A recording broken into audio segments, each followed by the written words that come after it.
అన్న నాకు ఒక మంచి కెమెరా ఫోన్ సజెస్ట్ చెయ్యి, నాకు బడ్జెట్తో మ్యాటరే కాదు. మీ బడ్జెట్ ప్రాబ్లం కాకపోతే మీ కెమెరా కోసం ఒక one of the best smart phone అయితే ఒక్కో 5 అవుతుంది. ఫస్ట్ ఈ స్మార్ట్ ఫోన్ ప్రోస్ చూసుకుంటే బ్యాక్ కెమెరాస్ మాత్రం 3x పోర్ట్రేట్స్ కానీ, మెయిన్ కెమెరా కానీ, అరల్స్ ఫ్రంట్ కెమెరా కానీ, ఎవ్రీథింగ్ కూడా ఫోటోల కలర్స్ కానీ, షార్ప్నెస్ కానీ, డైనింగ్ ఫ్రేమ్స్ కానీ చాలా బాగుందన్నమాట.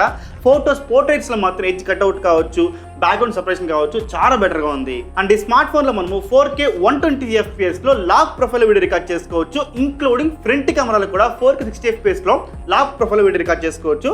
Before colour grading, after colour grading ఇలా ఉంటుంది. ఇంక స్మార్ట్ ఫోన్ లో కెమెరాస్ మాత్రమే కాకుండా 6.59 ఇంచెస్ తో 1.5K రెజల్యూషన్ తో ఒక AMOLED డిస్ప్లే ప్రొవైడ్ చేస్తున్నారు. దీనికి బ్రైట్నెస్ కూడా సన్ లైట్ లో చాలా బ్రైట్ గా ఉంది. మూవీస్ చూస్తున్నప్పుడు కూడా సరే డిస్ప్లే వైబ్రెంట్ గా పంచిగా ఉందని చెప్పొచ్చు. నెక్స్ట్ ఈ స్మార్ట్ ఫోన్ లో పర్ఫార్మెన్స్ చూసుకుంటే 9500 ప్రాసెసర్ యూస్ చేస్తారు. మీరు BGMI స్మూత్ 120 FPS లో ఈజీగా ఆడుకోవచ్చు. ఇన్ని ఇచ్చారు కాబట్టి 7000 mAh బ్యాటరీతో 80W చార్జర్ మనకి బాక్స్ లో ప్రొవైడ్ చేస్తున్నారు. మీకు ఈజీగా 1 డే ఫుల్ ఛార్జింగ్ వచ్చేస్తుంది. ఈ స్మార్ట్ ఫోన్ లో అన్ని ప్రోస్ అయిన బ్రో కాన్స్ లేవు అనుకుంటే మాత్రం ఒక డీటెయిల్ రివ్యూ రికార్డ్ చేసి ప్రోస్ అండ్ కాన్స్ సహా ప్రతి ఒక్క డిపార్ట్మెంట్ డిస్కస్ చేస్తున్నాం అనమాట. దానికి ప్లే బటన్ లింక్ కింద ఇచ్చింటాను, ఒకసారి క్లిక్ చేసి ఫుల్ రివ్యూ చూసిన తర్వాతనే మీ యొక్క పర్చేస్ తీసుకోండి.